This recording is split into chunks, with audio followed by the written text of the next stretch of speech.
मूंगफली की खुशबू और गुड़ की मिठास, मक्की की रोटी और सरसों का साग, दिल की खुशी और अपनों का प्यार।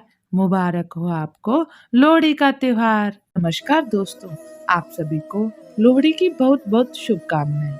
लोहड़ी वर्ष का पहला त्योहार होता है और ये आमतौर पर उत्तर भारत में मनाया जाता है। लोहड़ी का त्योहार मकर संक्रांति से एक दिन पहले मनाया जाता है। इस दिन अग्नि में तिल, गुड़, गज्जक, रेवड़ी और मूंगफली चढ़ाई जाती है। साथ ही दुल्ला भट्टी की कहानी भी सुनी जाती है।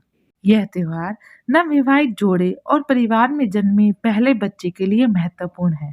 इस दिन नई दुल्हन को उसकी ससुराल की तरफ से तोहफे दिए जाते हैं और वही नए शिशु को उपहार देकर परिवार में उसका स्वागत किया जाता है। आइए जानते हैं लोहड़ी पर सुनी जाने वाली दुल्ला भट्टी की कहानी। लोहड़ी का संबंध सुंदरी नामक एक कन्या तथा दूल्हा भट्टी नामक एक योद्धा से जोड़ा जाता है। इस संबंध में प्रचलित ऐतिहासिक कथा के अनुसार एक ब्राह्मण था जिसकी सुंदरी नामक एक कन्या थी जो अपने नाम की भांति बहुत सुंदर थी। वह इतनी रूपवान थी कि उसके रूप, यौवन व सौंदर्य की चर्चा गली गली में होने लगी थी।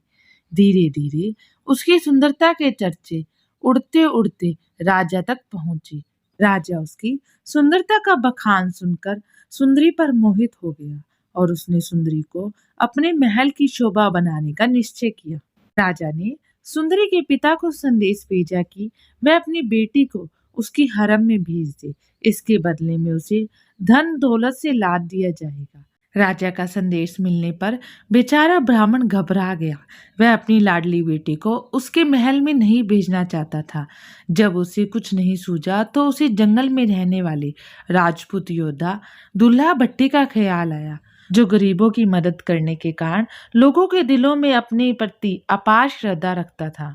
ब्राह्मण उसी रात दूल्हा भट्टी के पास पहुंचा और उसे विस्तार से सारी बात बताई। दूल्हा भट्टी ने ब्राह्मण की सारी बात सुनकर उसे सांत्वना दी और रात को खुद एक सुयोग्य ब्राह्मण लड़की की खोज में निकल पड़ा। दूल्हा भट्टी ने उसी रात एक योग्य ब्राह्मण लड़की को तलाश कर सुंदरी को अपनी ही बेटी मानकर अग्नि को साक्षी मानते हुए उसका कन्यादान अपने हाथों से किया और ब्राह्मण युवक के साथ सुंदरी का रात में ही विवाह कर दिया।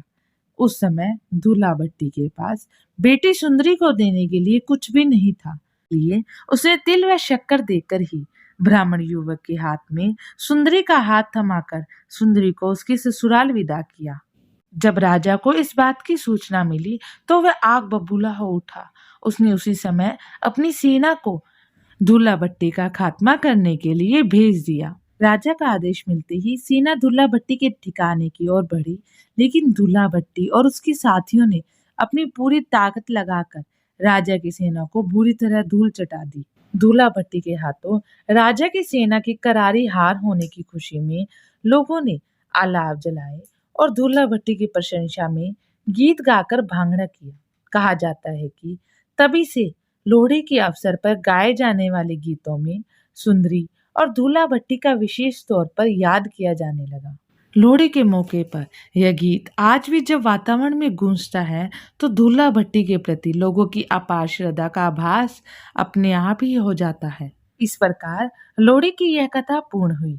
यदि आपको लोहड़ी की यह कथा पसंद आई हो तो कमेंट बॉक्स में हैप्पी लोहड़ी जरूर लिखें।